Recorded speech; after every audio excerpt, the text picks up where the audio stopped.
Hello everyone, in this video I will show you how to fix 100% disk usage on Windows 11 after an update. First, restart your PC. Do not shut it down, just click Restart. This helps Windows finish background update tasks and clear temporary memory.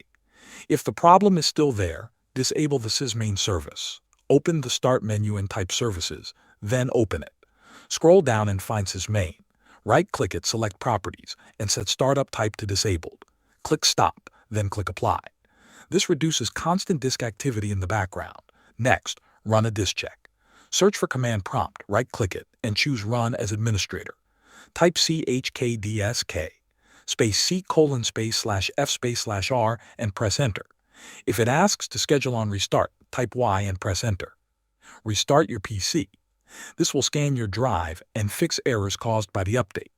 After that, disable startup apps. Open Task Manager by right-clicking on the taskbar. Go to the Startup tab. Look for apps you do not need at startup, Steam or OneDrive. Right-click each one and click Disable. This reduces the load on your disk when the system starts. These steps should lower disk usage and improve performance on Windows 11. Thanks for watching.